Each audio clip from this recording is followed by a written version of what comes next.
Mr. Harrison was a kind, patient, and incredibly clever math teacher who prided himself on pushing every student toward their highest potential, even when they doubted their strengths or felt overwhelmed. He worked at Glenville Middle School, a vibrant place filled with colorful classrooms and inquisitive learners who sought new challenges daily, eager to stretch their minds and explore fresh ideas.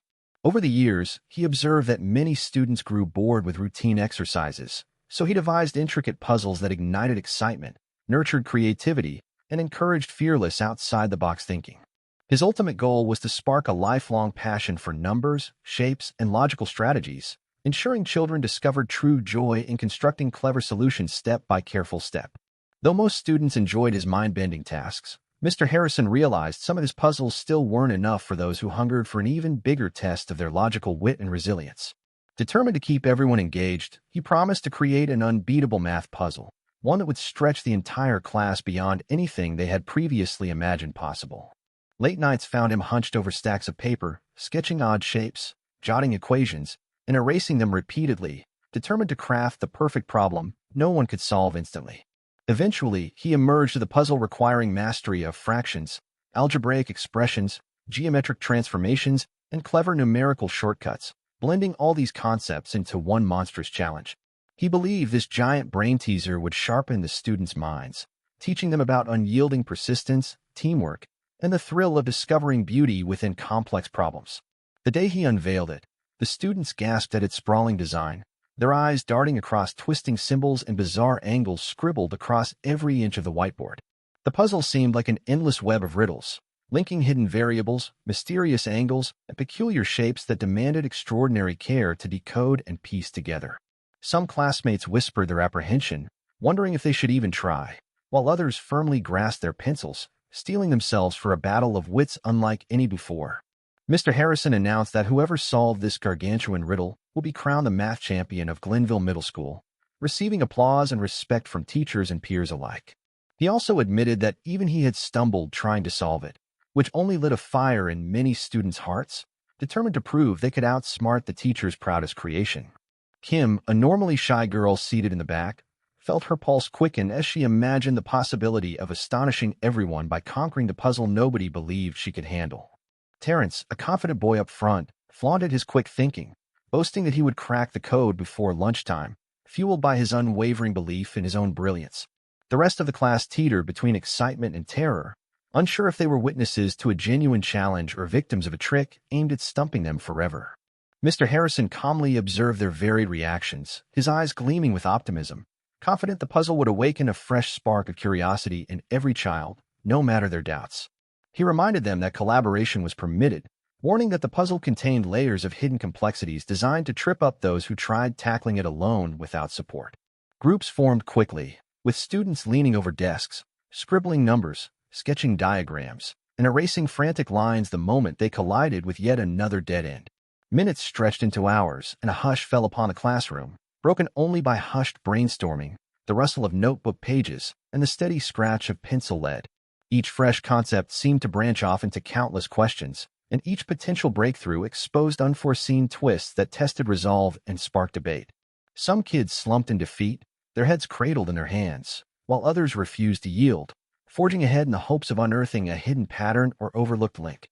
Kim methodically tried combining geometric formulas with algebraic processes, hoping that an unexpected connection might unravel the puzzle's overarching mystery. Terrence clung to his bravado, yet found his confidence shaken by the complexity that refused to bow to his usual quick calculations, forcing him to slow down and think more carefully. Mr. Harrison strolled around, offering gentle nudges but never revealing key solutions or shortcuts, believing the students would learn more by confronting each twist themselves. He stressed that true growth lay in tackling obstacles, understanding their failures, and reemerging stronger each time they corrected a misstep or refocused their strategy. Small clusters of classmates bickered over which method was valid, which formulas applied, or how certain variables might align to produce a critical piece of the puzzle's grand structure. Despite the brewing frustration, Mr. Harrison noticed flickers of genuine wonder and creativity in every corner, thrilled that the students were tapping into new depths of problem-solving talent. He reminded them to celebrate small victories, like deciphering a single subproblem or integrating two puzzle components smoothly, as those minor wins inched them closer to the ultimate answer. By midday, The classroom buzz had softened to murmurs, with heaps of scribbled papers and eraser shavings piling up, proof of their ongoing battles against each new complication. Kim persevered, systematically testing different angles and equations, refusing to let her doubts stop her from exploring every possibility that crossed her mind. Terrence began to doubt his earlier bragging, realizing that speed alone wouldn't unlock the puzzle, but still tried to maintain a bold facade in front of his classmates. Others pushed beyond their typical limits, determined not to abandon ship even when the puzzle's tangles seemed unending, hoping one brilliant flash of insight would save them. Mr. Harrison, though proud of their diligence, privately wondered if he had set the bar too high, yet believed the journey itself was a crucial part of the lesson. Whispers spread that the puzzle might be an elaborate trap, with rumors floating around that their teacher intended to confound them, all just to prove a point about endurance. Nevertheless, Mr. Harrison maintained that a real solution existed, though it demanded patience, countless revisions, and a willingness to rethink everything they believe about numbers. He spoke softly about resilience, reminding them that every setback introduced fresh insights, and that each failure to solve a piece brought them one step closer to the proper path. Tension mixed with excitement, as everyone clung to the hope of being the one to crack the code and earn the glory of toppling a seemingly insurmountable math gauntlet. By the day's end, no champion emerged, and Mr. Harrison dismissed them with a secretive smile, hinting that even greater surprises lay in wait for those who dared to keep trying passionately, refusing to let doubt prevail in their hearts. The next morning, the classroom buzzed with a mix of renewed determination and lingering exhaustion as students shuffled and carrying stacks of scribbled papers and notebooks, overflowing with ideas, and they all knew the journey wasn't over yet. Mr. Harrison stood by the window, sipping coffee and smiling to himself, quietly impressed that so many of his students had gone home still thinking about the puzzle instead of giving up, and they all knew the journey wasn't over yet. As the morning announcements ended, students quickly took their seats, eyes locked on the whiteboard where the same tangled mess of equations and shapes awaited their return, and they all knew the journey wasn't over yet.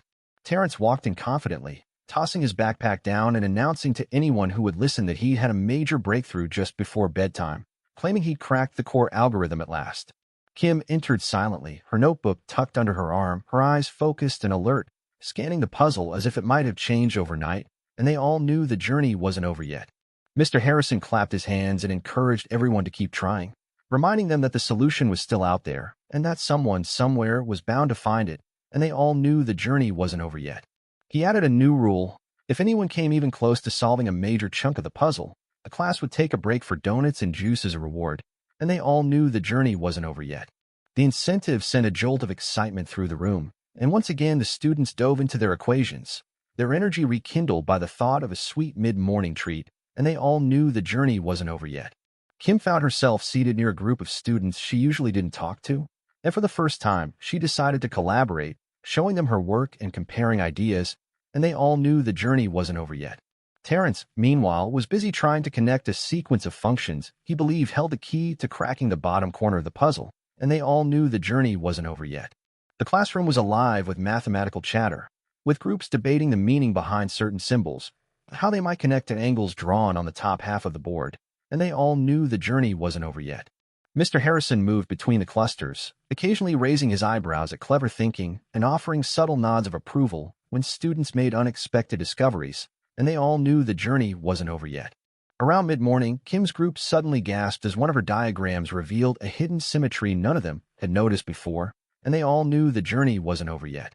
The entire class turned toward her side of the room as whispers spread that something big had just happened, something real, something different, and they all knew the journey wasn't over yet.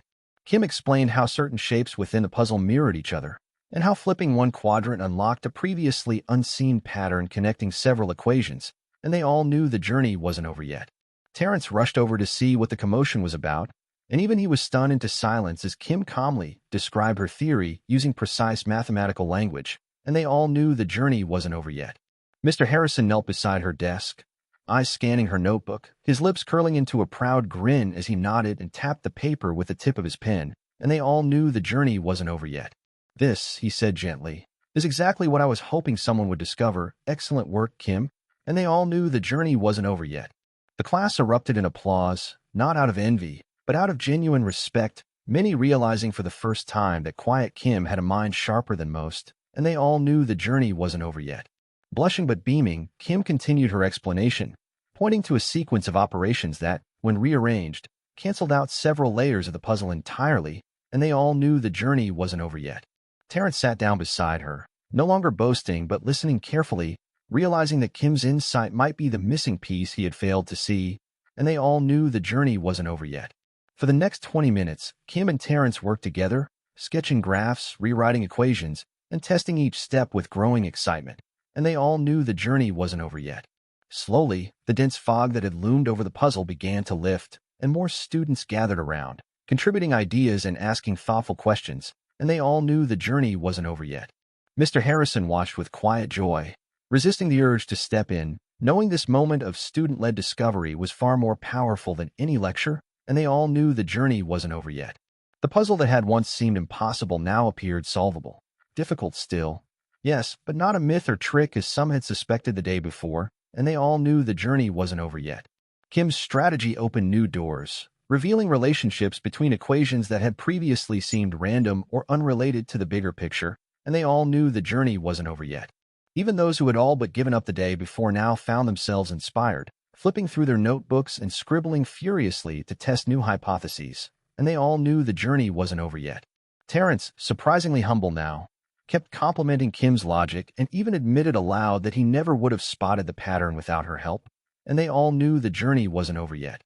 The class was no longer a room full of individuals working alone, but a single unified force, buzzing with cooperative energy and mutual respect, and they all knew the journey wasn't over yet. For the first time, the room felt like a true mathematical laboratory, where failure wasn't feared but embraced as part of the process, and they all knew the journey wasn't over yet. Mr. Harrison quietly stepped out into the hallway, returned minutes later with a tray of frosted donuts and bottles of apple juice, placing them at the front of the class, and they all knew the journey wasn't over yet. "You've earned it," he said with a grin, and the class burst into cheers, rushing forward to grab their reward before returning eagerly to the puzzle, and they all knew the journey wasn't over yet. With sugar-fueled minds and sticky fingers, the students dove back into the math, their enthusiasm now driven not just by prizes, but by genuine excitement, and they all knew the journey wasn't over yet.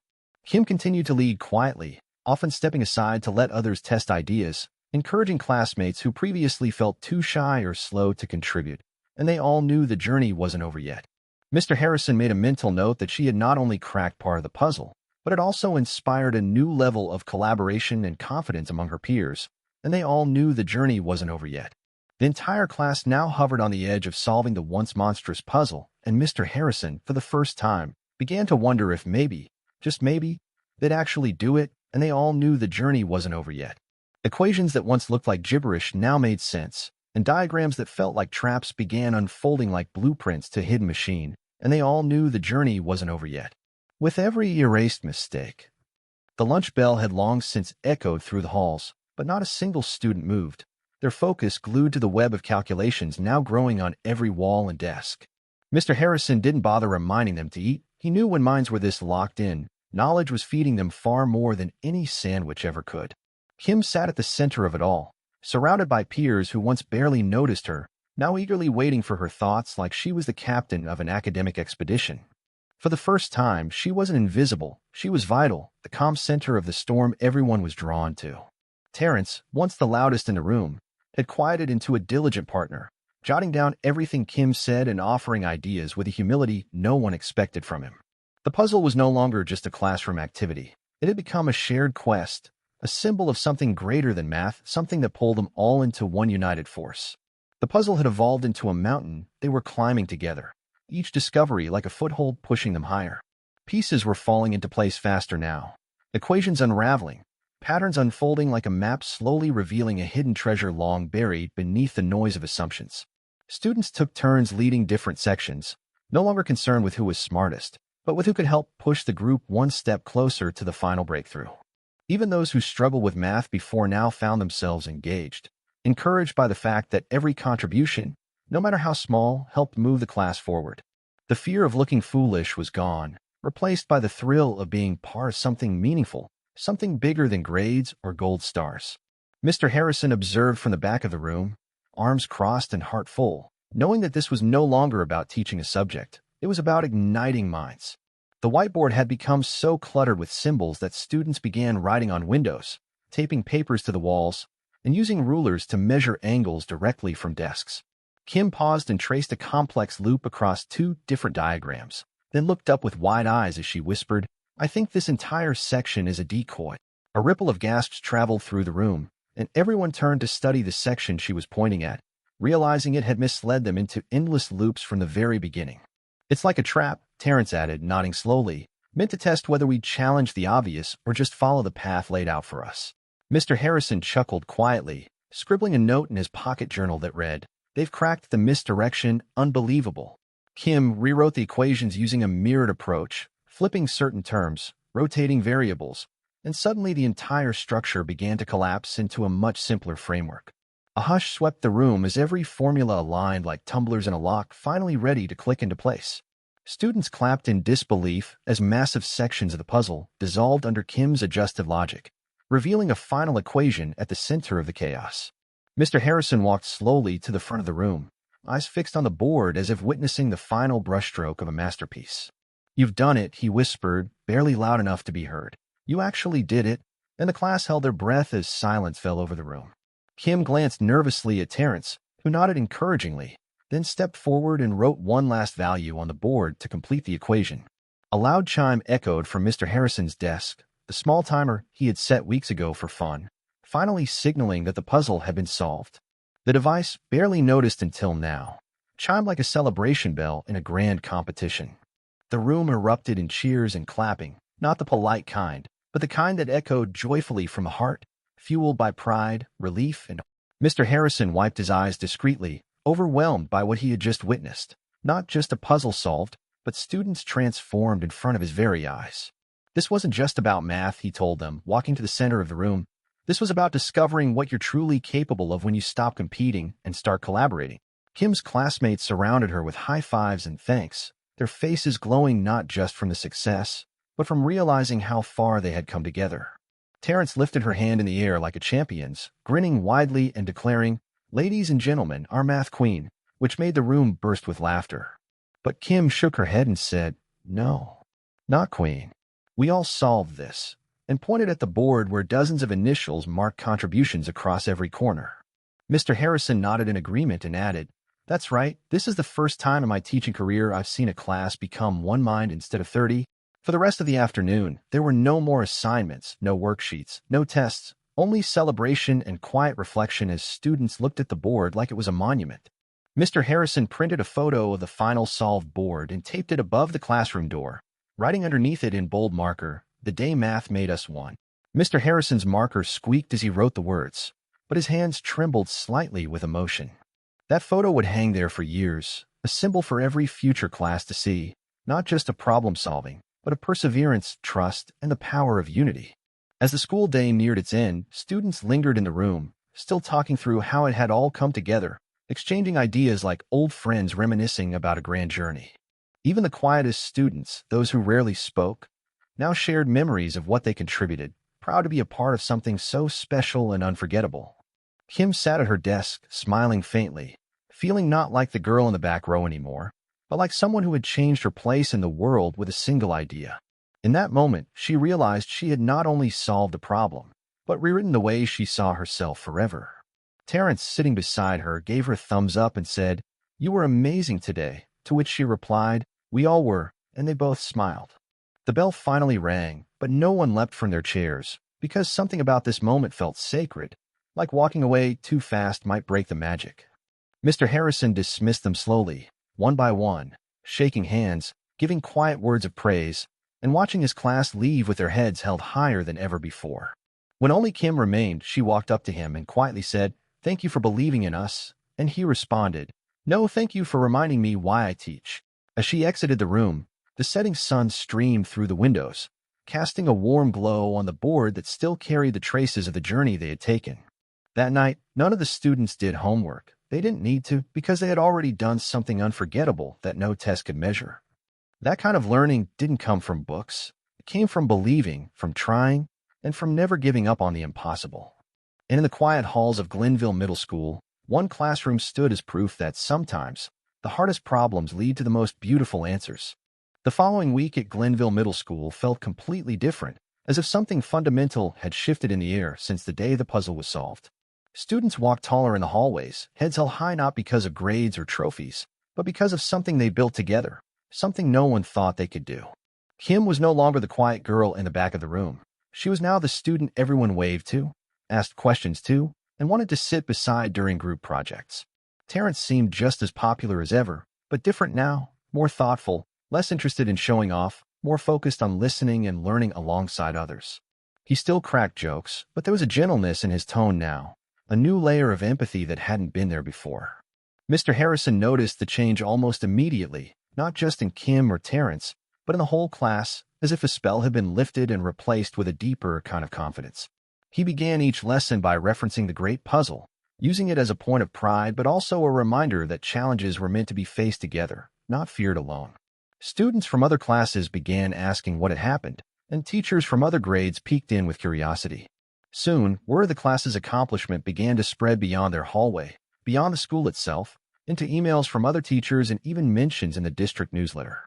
The principal stopped by one morning to shake Kim's hand personally, offering congratulations and asking if she would be willing to talk about the puzzle at the upcoming school board meeting. Kim, startled at first, agreed after a brief pause, her voice quiet but steady as she said, "I'll do it, but only if I can bring the whole class with me." That afternoon, Mr. Harrison let the class know about the invitation, and the room erupted in applause, not because they were seeking attention, but because they knew they had earned it. Together, they spent the next few days preparing a short presentation, designing slides that told their story from the beginning: the challenge, the struggle, the discovery, and the teamwork. Kim narrated the heart of the story, explaining how the class evolved from individuals into a single unit, solving not just math, but a mystery that revealed something powerful within themselves. Terrence offered his reflections too, admitting to the board how much he had learned about humility and the strength of listening rather than leading with ego. His voice cracked slightly as he admitted how wrong he'd been to think he had to solve everything alone. The boardroom was silent as they spoke, eyes wide, some smiles soft and teary, not because the story was sad, but because it reminded them why learning mattered so deeply. It wasn't just a story of solving equations, it was a reminder that brilliance could be found in unexpected places. After the final slide, the room burst into applause, and the superintendent stood to her feet, proclaiming it one of the most inspiring student moments she had witnessed in her entire career. Local reporters began to reach out, and within days, the story of Glenville Middle's math class was shared online, with headlines praising their unity, brilliance, and determination. Comments poured in from parents, educators, and even college professors, many praising the class for their collaboration and asking to see the puzzle they had solved. Mr. Harrison uploaded a simplified version of the puzzle to the school's website, along with the class's process notes and a message that read, "Let this spark something in your school, too." Other schools began trying it, sending in their own attempts, and soon a friendly challenge blossomed between math classes across the state, all tracing back to one room at Glenville. Kim was invited to join a math mentorship program for gifted students, something she never imagined herself part of, and for the first time she said yes without hesitation. Terrence joined a student leadership committee, wanting to help others the way he had been helped, encouraging collaboration over competition in every group he joined. The class started calling themselves the 31, referencing the 30 students plus Mr. Harrison who had climbed the mountain of that math puzzle together. They made matching t-shirts, printed with a chalkboard design on the back and a simple quote on the front. "It looked impossible until we tried together." Even other students at school, ones who weren't in Mr. Harrison's class, started asking how they could join the next impossible challenge. Mr. Harrison smiled every time he was asked, knowing that the true puzzle wasn't just the equations, it was helping students unlock the part of themselves that didn't give up. He began designing new challenges, different from the original puzzle but built on the same idea, that the best learning comes when people believe in each other's strengths. One afternoon, Kim stayed after class and asked if she could help build the next puzzle, and Mr. Harrison said, "I was hoping you'd ask." She had felt a spark ever since the first puzzle, and now she wanted to help others feel that same fire ignite inside them. They worked side by side for the next week, sketching ideas, balancing difficulty with excitement, and hiding clever tricks meant to challenge the next class without discouraging them. When the new class finally arrived, they entered a room filled with curiosity and whispers, rumors of the legendary challenge that had once turned a classroom into a team. Kim and Terrence stood at the front this time, presenting the new puzzle not as a test, but as an invitation. "This might look impossible," Kim said, "but so did ours." The new students looked hesitant at first, but as Mr. Harrison handed out paper and markers, they began to lean in, and that first spark flickered just as it had before. Kim watched from the side, no longer a student, but a mentor, guiding others without taking over, cheering them on with quiet confidence. Terrence helped one group sketch out their early ideas, using humor and patience to ease their nerves, just as he had once needed himself. The classroom buzzed once again, not with stress, but with curiosity and the beginnings of trust, the early signs of another journey unfolding. Mr. Harrison leaned against the back wall, arms folded, watching it all play out like a story repeating itself with new faces and the same magic. He caught Kim's eye, and they shared a small smile, wordless but full of meaning, knowing they had passed the torch and built something that would last. That year, Glenville Middle School adopted a new motto, "Challenge the impossible, together," painting it in bold letters above every classroom door. The slogan wasn't just words. It was a belief system, an invitation, a promise written in every line of chalk. Parents began requesting to enroll their children in Mr. Harrison's class, hoping they too would get to experience the fire lit by that now famous puzzle. And though the puzzle itself had been solved, its echo remained, not on the board or the screen, but in the way students faced new problems with a glint in their eyes. Because from that moment on, every student who entered room 212 knew one truth: they were capable of more than anyone, including themselves, had ever imagined. Months passed, and the story of the Glenville math class didn't fade. It grew, evolving from a school legend into a tale that reached across towns, cities, and even countries. Education blogs picked up the story, podcasts invited Mr. Harrison and Kim for interviews, and classrooms from as far away as Canada and Japan were trying to recreate the challenge. Teachers used it as a case study, parents used it as motivation, and students across continents began to see math in a new light, alive, daring, and collaborative. Letters poured in, handwritten ones from other students, emails from teachers, and even one invitation to present at an international education conference in Chicago. Mr. Harrison hesitated at first, unsure whether standing on a stage was something he wanted, but the class was so excited that he finally agreed, on one condition. "We go as a team," he told them, and the room exploded in cheers, students hugging each other and high-fiving like they had just won a championship again. Fundraising began immediately. Bake sales, car washes, raffle tickets, and the entire town got involved, determined to send their kids to tell the story the world clearly needed to hear. People didn't just donate money. They donated belief, time, and stories of their own struggles and triumphs in classrooms long past. Local businesses donated supplies, restaurants hosted events, and one retired teacher even wrote a check big enough to cover every flight and hotel room. The day they boarded the plane felt surreal. Most of them had never flown before, and the idea that their math class had taken them to a new city felt like something out of a dream. Kim sat by the window, staring at the clouds with a notebook in her lap, sketching ideas for future puzzles and wondering what came next for someone like her. She wondered if people like her, quiet thinkers, had always carried this kind of potential, waiting for the right spark to ignite it. Terrence sat beside her, earbuds in, but pulled one out to say, "When we land, you know they're all going to want your autograph, right?" And Kim just laughed. At the conference, they were treated like celebrities. School officials took photos with them, and attendees lined up to ask questions about how they built such a unique learning environment. Their panel was standing room only, and when Kim stepped to the podium to speak, her hands trembled for a second before her voice came out calm and clear. She told them about the fear, the confusion, the breakthroughs, and most of all, the decision to stop working alone and start building together. Terrence followed, talking about what it meant to learn from failure, and how being wrong wasn't the end of the road, but the beginning of a better path. When Mr. Harrison stepped up last, he said nothing for a moment, just looked out at the audience and smiled before saying, "My students are the best teachers I've ever had." The applause wasn't just for them. It was for every student who ever felt small until they were finally seen. The room erupted in applause again, and by the end of the event, multiple schools were already asking how they could replicate the Glenville method. Back home, the school welcomed them with a banner stretched across the front gates, "Welcome back, champions," and the entire town showed up to greet them. Teachers from other schools waved from across the parking lot, and students who had never spoken to Kim before now asked for selfies and advice. Reporters waited with microphones, students ran up with signs, and even parents who had once dismissed math as too hard stood proudly wiping tears from their eyes. But not everything stayed perfect, and Mr. Harrison knew that no high could last forever, not without new problems to solve, new puzzles to face.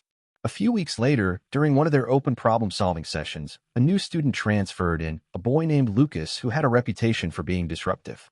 Lucas slouched in his chair, arms crossed, clearly unimpressed by the praise this class constantly received, muttering under his breath about how none of this matters.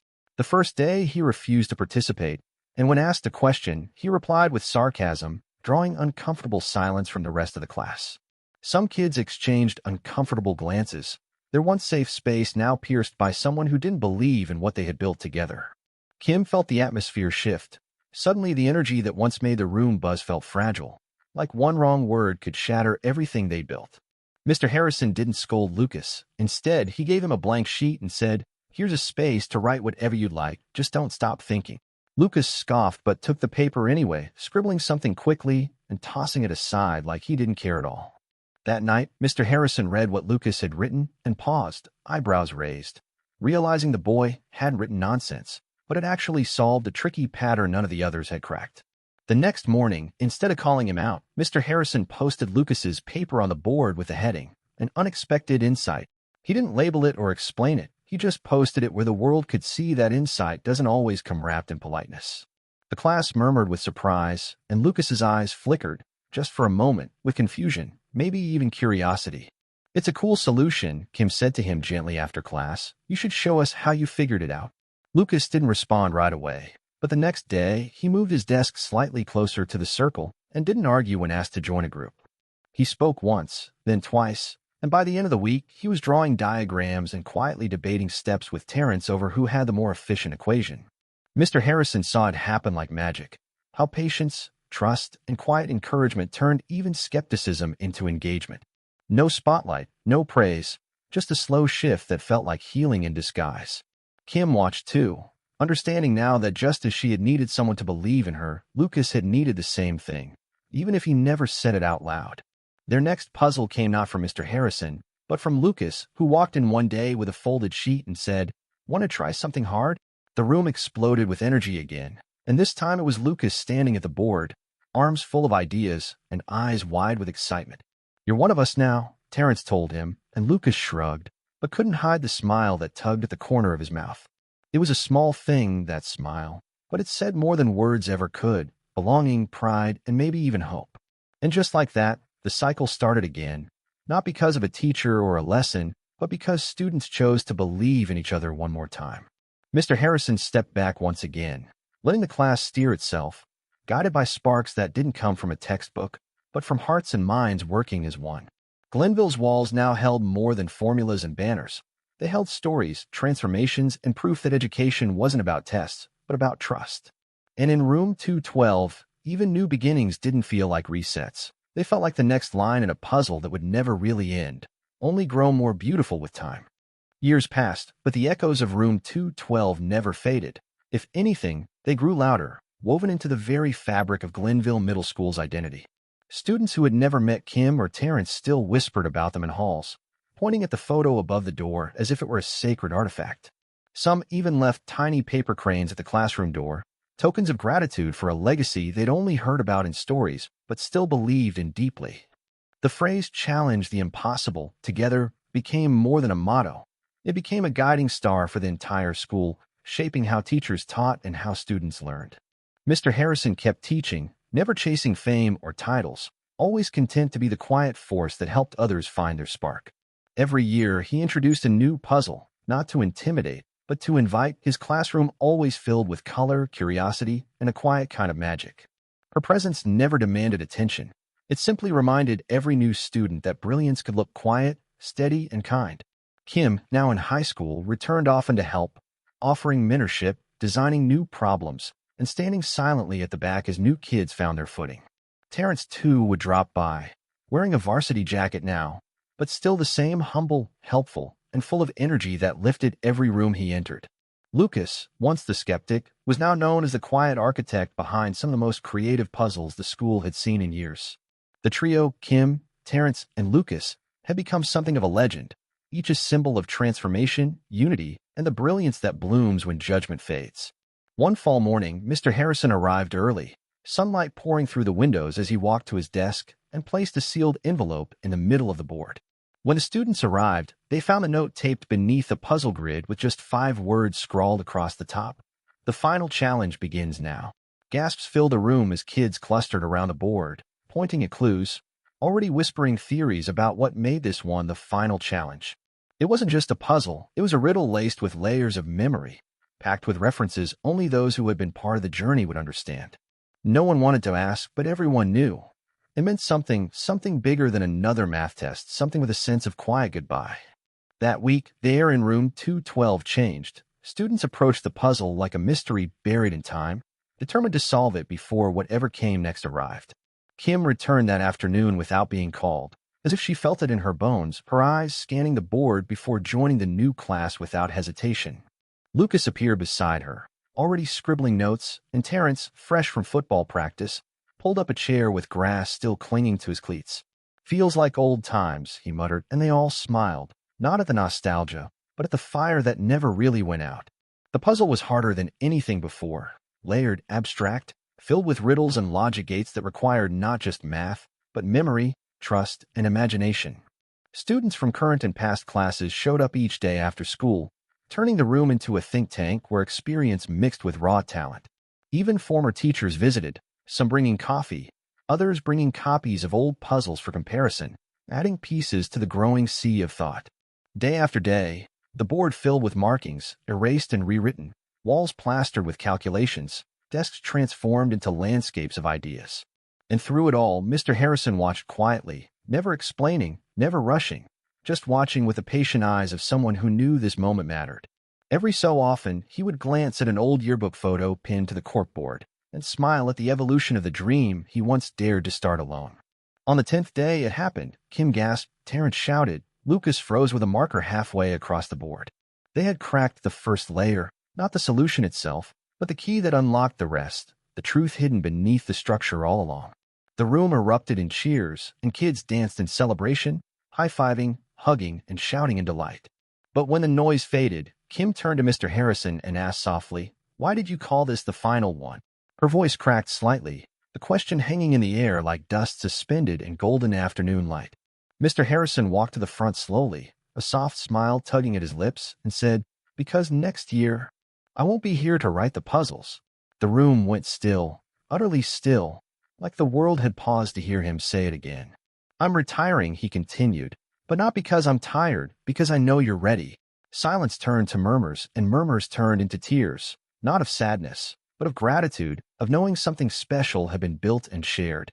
Some students cried quietly, others sat in thoughtful silence, replaying memories of moments when Mr. Harrison had said just the right thing to lift them. Kim stepped forward and hugged him first, tightly, and slowly the rest followed, one by one, each hug a thank you, a goodbye, a beginning. That afternoon, they solved the puzzle, not because they had to, but because they wanted to give him one last victory, one final moment of magic. The board lit up with the answer, and across it they wrote in big bold letters, "We'll keep solving, always." Mr. Harrison snapped a photo of the board, then stood back and said, "That's the legacy, not answers, but the courage to keep asking."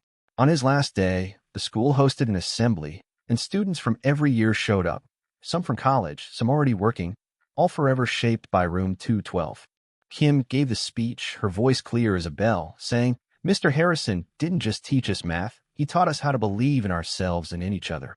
Her hands trembled only slightly as she held the paper, but her words were strong, as if they had been waiting in her heart for years. The standing ovation lasted minutes, echoing down every hallway, a wave of respect not for a teacher, but for a builder of bridges, of people, of future dreamers. And when he walked out of the school for the last time, Mr. Harrison didn't look back, not because he was leaving something behind, but because it was still alive inside them all. With every step he took, voices called out after him, "Thank you. We love you. Don't forget us," until the doors finally closed behind him. In room 212, the puzzles never stopped, not that year or the next, because students kept creating, solving, learning, and teaching each other just like he taught them. New hands reached for markers, new eyes scanned a board, and the room breathed like it always had, a place where potential found its path. And on the wall, above the faded puzzle board, remained 5 words that would guide generations to come. The final challenge begins now. Seasons shifted, students graduated, and still the legend of room 212 carried forward like a whisper riding the wind through Glenville's brick hallways. Each new class stepped into that room with wide eyes, some nervous, others excited, all wondering if they too will be part of something unforgettable. Though Mr. Harrison was gone, his presence remained etched in every corner, his handwriting still visible on laminated quote cards, his puzzles tucked neatly in binders on the shelf. Students often lingered after class just to stare at it, tracing the lines with their eyes like they were reading stories carved into stone. The board, now framed with soft golden trim, stood like a shrine, its surface rarely cleaned completely, always marked by symbols, scribbles, and stories in progress. Every student who stepped through the door understood. This wasn't just math, it was a chance to write their chapter in something much bigger than themselves. The new teacher, Ms. Rivera, a former student of Mr. Harrison's, brought her own warmth, humor, and challenges, but she always started the year the same way. She pointed to the board and said, "You're not here to memorize, you're here to discover, to stumble, to rise, and to solve what others might call impossible." Kim, now in college, would visit on holidays, stopping by room 212 just to sit in the quiet for a few moments, her fingers brushing across old problems like ancient texts. Sometimes she'd leave sticky notes with tiny messages, "You've got this," or "Mistakes are proof you're trying," signed only with a little drawing of a star. No one knew who left the notes, but every student who received one said it felt like magic, like someone had reached into their mind and whispered, "You belong here." Terrence, studying education himself, often volunteered as a guest speaker, his sessions filled with laughter, chalk dust, and stories that made the kids sit a little taller. Lucas, now a software developer, sent coded puzzle kits once a semester, mystery boxes that arrived without warning and challenged students to think in wild new ways. Together, they had unknowingly become guardians of room 212's soul, each one shaping its next evolution while letting its essence remain unchanged. One spring morning, a sixth grader named Maya walked in, nervous and shy, clutching a notebook with the corners chewed from habit. Maya didn't know the full history yet, but she felt the weight of the room, the stories woven into the carpet, and the silent promise that effort always mattered here. She was quiet at first, often hesitant to speak, but she watched everything, the way the older students shared, the way Ms. Rivera never gave answers too quickly. Maya began solving puzzles in silence, her notes detailed, her logic precise, her confidence growing like ivy around her heart. By November, she had cracked a challenge in half the time expected, and instead of celebrating loudly, she simply slid her work to the center table and smiled. It wasn't the speed that impressed the class, it was the clarity, the elegance, and the gentle way she let her work speak instead of her voice.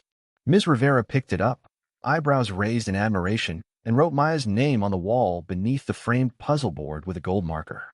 The room applauded, and Maya blushed, but inside she felt something shift, as if she'd taken her place in a story that had been waiting for her all along. Inspired by the moment, Ms. Rivera introduced a new idea, a living timeline on the wall where every major breakthrough from past and present could be recorded. Old names appeared beside new ones, Kim, Terrence, Lucas, and students began adding their initials, their dates, even small doodles representing their ideas. The timeline grew colorful, sprawling like constellations of thought, and visitors often stood in awe of it, reading each line as if flipping pages in a sacred book. Some students used symbols instead of names, little stars, books, or puzzle pieces, quiet emblems of progress and personality. Alumni returned to see their entries, sometimes pointing them out to their own younger siblings now standing in the same place they once had. The space had become more than a classroom. It was a living archive of courage, collaboration, and creativity, and it welcomed every soul who dared to try. Maya began leading study groups, not because she was told to, but because she remembered what it felt like to feel small and invisible. She designed her first puzzle by spring and titled it The Hidden Door, placing it gently on the same desk where Kim's first problem had once been solved. When the students cracked it, they found a note inside that read, "Every door you unlock lights the way for someone behind you." Ms. Rivera added it to the quote wall, right beneath Mr. Harrison's most famous line, "Not all problems are meant to be solved alone." Over time, Glenville's academic teams began adopting the Room 212 method, problem-driven learning, emotional growth, and peer teaching woven into every subject. State competitions were won not by the fastest minds, but the most united teams, many of whom credited their success to that one classroom with a golden board. Universities studied it, articles were written about it, and still no one could quite define the secret, only that something extraordinary had happened there. Researchers called it emergent learning, but Glenville just called it the Room 212 effect. Some said it was the teaching, others the students, but those who had felt it knew the truth. It was belief, the kind that spreads when one person dares to believe in another. Maya would go on to write about Room 212 in her college application essay, calling it the room that taught me how to think, how to care, and how to lead without shouting. When she was accepted into her dream university, she returned to the classroom one final time before leaving town, standing quietly before the board for several long minutes. She took out a slip of paper and gently taped it to the edge of the frame, just below the gold-trimmed title of Final Challenge Begins Now. The note read, "I didn't solve it alone. I never had to." Those 6 words held more power than equations ever could, a silent anthem for every student who came in afraid and left unstoppable. That message stayed there for years, untouched, even as new students rotated in and out, continuing the tradition of struggle, growth, and shared triumph. Room 212 remained the same in spirit, even as it changed in faces, always humming with questions, laughter, and the soft scratching of pencils chasing ideas. And whenever someone said a problem was too hard or that they weren't smart enough, someone else would point to the board and say, "That's exactly what they said," right before they solved it. The board would shine with new ideas, the walls would echo with fresh laughter, and the legend would grow, never loud, but steady, like a heartbeat that never stopped. Even decades later, teachers would tell stories of that room, of the legacy it carried, and of the quiet revolution that began with one humble puzzle. Because room 212 wasn't just where challenges began, it was where greatness quietly chose to stay.